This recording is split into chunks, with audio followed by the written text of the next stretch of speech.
और मनरेगा को लेकर के जो प्रश्न लगातार कांग्रेस पार्टी के लोग उठा रहे हैं, उस व्यक्ति को उसके गांव में ही कम से कम मिनिमम वेजेज के साथ एक अधिकारपूर्ण नौकरी प्राप्त हो। जिस भावना से मनरेगा बनाया गया था उसके कोर में अटैक किया जा रहा है। काम का जनरेशन कहां से होगा जब सरकार के पास पैसे ही नहीं होंगे? तो जब सरकार के पास पैसे नहीं होंगे तो इसका मतलब मनरेगा का काम ठप।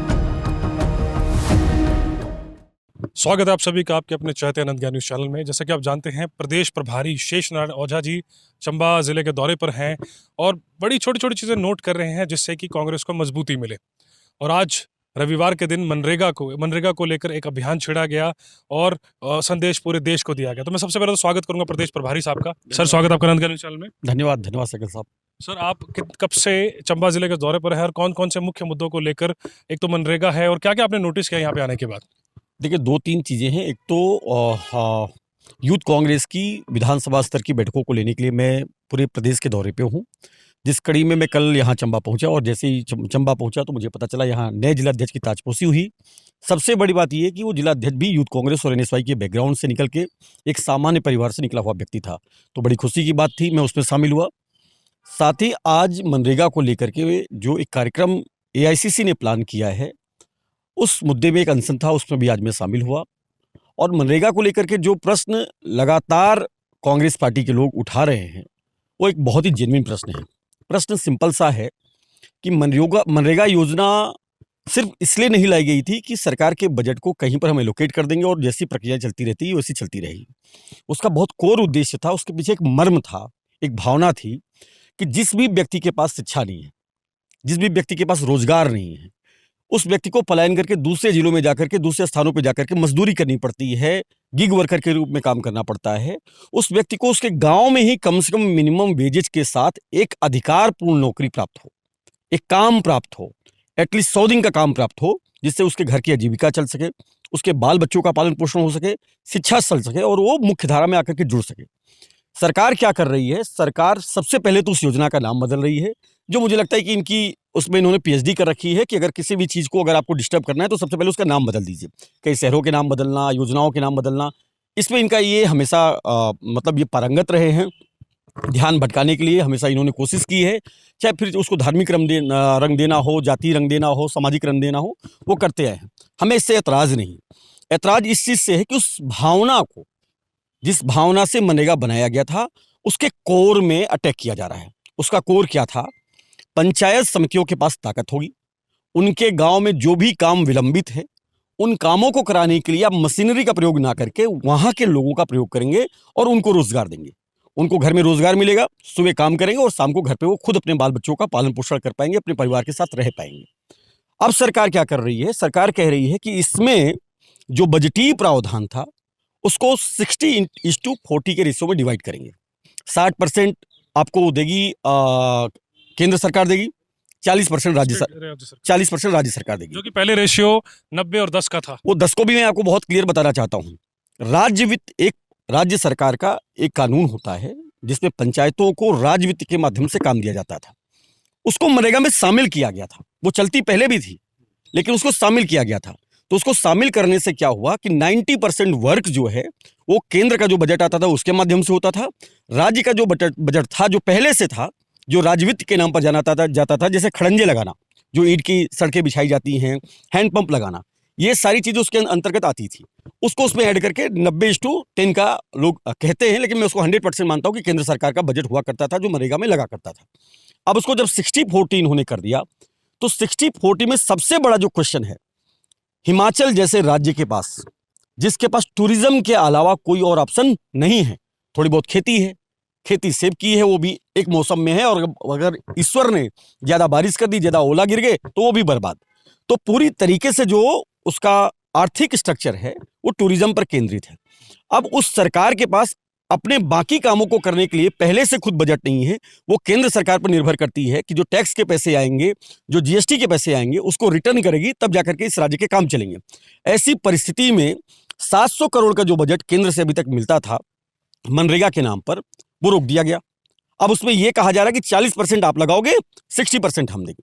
तो 280 करोड़ रुपए राज्य सरकार कहां से लाएगी काम देने के लिए? काम का जनरेशन कहां से होगा जब सरकार के पास पैसे ही नहीं होंगे? तो जब सरकार के पास पैसे नहीं होंगे तो इसका मतलब मनरेगा का काम ठप, मनरेगा का काम खत्म। तो अप्रत्यक्ष रूप से उस काम को खत्म करने की एक साजिश है। इसलिए इस मनरेगा का जो नाम बदला गया या जो इस योजना में परिवर्तन किए गए, इस एक्ट में जो परिवर्तन किया गया, उसका विरोध करने के लिए हम निरंतर जो हमने प्लान पहले से कर रखा है, जैसे आज हमने अनशन किया है, इसके बाद हम गांव-गांव जाएंगे, चौपालों में जाएंगे, अलाव जलाएंगे, किसानों से बातचीत करेंगे, मजदूरों से बातचीत करेंगे, दलितों से बात करेंगे, पिछड़ों से बातचीत करेंगे, जो इससे प्रभावित सबसे ज्यादा होने वाले हैं, और उसके बाद आगे की रूपरेखा जो हमारी बनी हुई है उसके हिसाब से इस प्रोटेस्ट को चलाएंगे। मैं सोचने वाली बात ही है, जिन स्टेट्स के पास, जैसे आप बात करें बजट का इशू है, तो जिनके पास बजट का इशू है, सबके पास तो है नहीं, ठीक है, वो केंद्र सरकार को कैसे अप्रोच कर रहे हैं इस चीज को लेके? क्योंकि जब मनरेगा लागू करने की बात है, जो उनकी नई जो स्कीम है, तो जब आपके पास बजट ही नहीं होगा तो आप बजट बांटोगे क्या? ठीक बात है। तो आप इसको लेकर केंद्र सरकार को क्या अप्रोच करने जा मैं रहे हो? सिंपल सी बात कह रहा हूं भाई, आप हिटलर मत बनिए। आप लोकतंत्र में हैं। भारत एक लोकतांत्रिक देश है, और लोकतांत्रिक देश के अंतर्गत आपको मालूम होता है कि कहां पर क्या समस्या है।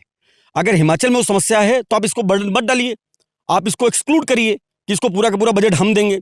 और उससे भी बड़ी एक बात मैं कह रहा हूं, आप केवल हिमाचल प्रदेश को मत देखिए। हिमाचल प्रदेश की एक स्थानीय समस्या है जिसको मैंने आपसे शेयर किया कि मौसम, बारिश, बर्फ, इन सब चीजों का इंपैक्ट पड़ता है और आय का कोई स्रोत नहीं है। आप नीचे की तरफ चलिए, आप उत्तर प्रदेश और बिहार की बात कीजिए।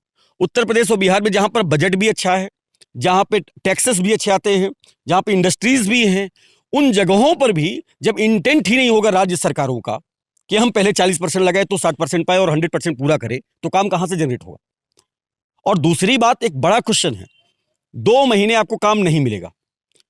कांग्रेस ने जब ये योजना लाई थी तो उसका पहला मंतव्य यही था कि कम से कम आपको किसी की गुलामी ना करनी पड़े, कि साहब 25 नहीं 50 दे दो। वो आपको बंधुआ मजदूर ना बनाए, बल्कि आप अधिकार से बोल सकते हो कि साहब 150 हमें मिलता है, अगर 150 आप दोगे तो हम काम आपके यहाँ करेंगे, अन्यथा हम कहीं और जाके काम करेंगे जो हमारे पास उपलब्ध है मनरेगा के रूप में। वो स्वायत्तता, वो आजादी खत्म करने की कोशिश की जा रही है। 2 महीने जिस समय खेतों को काटने का या फसलों का समय होता है, उस समय उस व्यक्ति के पास कोई काम नहीं होगा। उसको जाना कहां पड़ेगा? उस व्यक्ति के पास जिसके पास खेत होगा। खेत में मजदूरी कौन तय करेगा? आप नहीं करोगे। वो 2 महीने वो तय करेगा जो लंबरदार है, जिसके पास कई एकड़ जमीनें हैं, जो कई एकड़ का मालिक है। वो तय करेगा 100 नहीं 90 दूंगा, करना है तो करो, नहीं करना तो नहीं करो। ये तो वही चीज हो गई जिस चीज से इस देश ने आजादी पाई, उसकी तरफ वापिस हम ढकेल रहे हैं कि आप गुलामी में जाओ।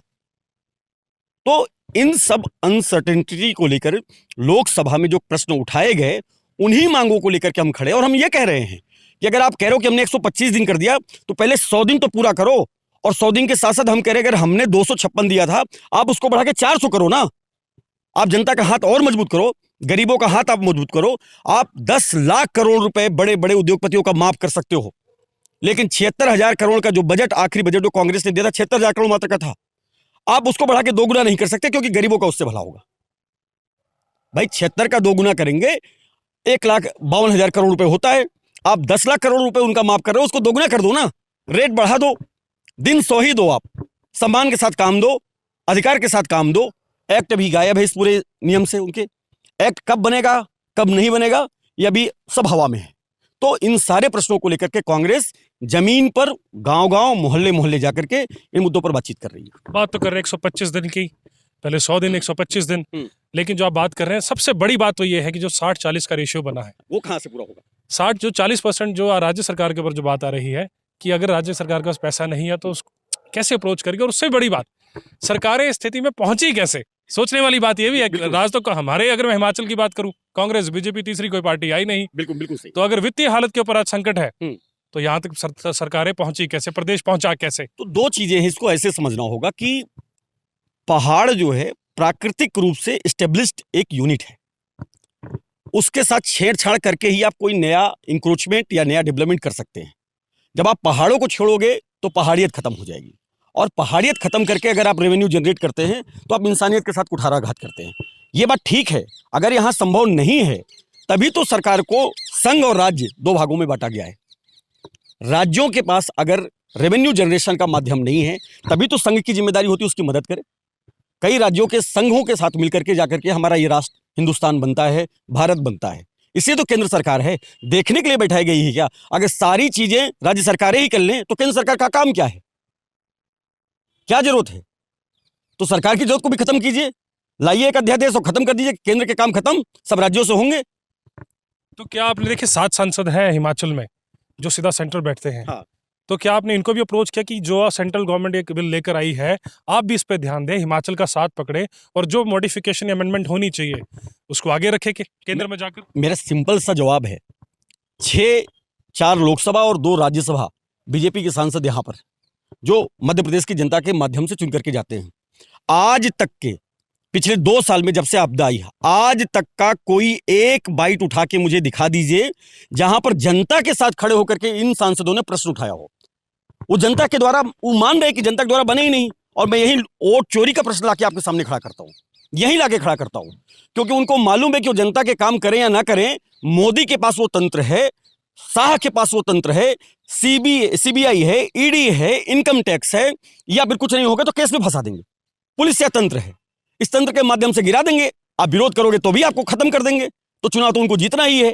यही चीज तो राहुल गांधी कह रहे हैं ना कि वोट चोरी जो है किस तरीके से की जा रही है वो आपको दिखाई नहीं पड़ रहा है, लेकिन उसको किस प्रकार से किया जा रहा है कि लेवल प्लेइंग फील्ड को खत्म किया जा रहा है। पर मैंने ये चीज पहले ही पूछी थी कि अगर जैसे वोट चोरी का भी मामला था, क्या उसमें सुप्रीम कोर्ट में पिटीशन फाइल की गई कांग्रेस द्वारा? आप मुझे सिर्फ एक बात का जवाब दीजिए, जब चुनाव आयोग जिसको इसका जवाब देना है वही पिट्ठू बन बैठा है, तो सुप्रीम कोर्ट जाएंगे तो वो भी तो कहेगा ना कि चुनाव आयोग जवाब दो। लेकिन सुप्रीम कोर्ट से बड़ा तो कुछ होता नहीं है। अगर कोई फैसला होगा जुडिशरी करेगी। जुडिशरी एक मैं तो राफेल वाला प्रश्न आपके सामने खड़ा कर रहा हूं। राफेल वाले इशू में जब विदेश तक जाकर के दबाव बनाने के लिए मीटिंगें की जा रही हैं कि प्लीज डॉक्यूमेंट मत देना, नहीं तो गड़बड़ हो जाएगा, और सुप्रीम कोर्ट के पास जो डाटा होगा उसी के आधार पर तो बातचीत करेगी ना। भाई सुप्रीम कोर्ट में हम विपक्ष के रूप में प्रश्न खड़ा कर सकते हैं, हम पिटीशन दायर कर सकते हैं, जवाब किसको देना है? सरकार को देना है, सॉलिसिटर जनरल को देना है, और जो डॉक्यूमेंट्स उपलब्ध है उन पे बातचीत होगी। हम कह रहे हैं कि डॉक्यूमेंट जो हैं उनके अलावा एक बार जांच तो कराओ। आप हो रही है क्या? कहां जाएं हम? चुनाव आयोग की आप बात कर रहे हैं, बार बार प्रेस कॉन्फ्रेंस करके राहुल गांधी ने इस देश की जनता के सामने एक एक प्रमाण रखे हैं। मैं कह रहा हूं वोट दिए हो ना दिए हो दूर का प्रश्न है, कम से कम यह जवाब तो देना चाहिए कि ये सही है या गलत है। चुनाव आयोग ने एक भी प्रश्न का जवाब दिया नहीं। जवाब देने कौन आएगा? बीजेपी के प्रवक्ता। लोकतंत्र में यह चलता है क्या? संस्थाएं प्रवक्ताओं के लिए बनाई गई है क्या? प्रवक्ता जवाब देंगे संस्थाओं का, तो संस्थाओं का क्या काम है? तो प्रश्न तो यही है ना कि देश के संस्थानों को कब्जा किया जा रहा है, देश के संस्थानों को कब्जा छुड़ाना है पहले, और इसलिए उस पूरे देश के लोगों को जागरूक होना पड़ेगा, अपने हक और अधिकार के लिए खड़ा होना पड़ेगा, क्योंकि तंत्र है तभी लोकतंत्र है, लोग हैं तभी तंत्र है, और लोग जब जनता की आवाज ही खत्म हो जाएगी तो तंत्र का कोई मतलब नहीं होता है।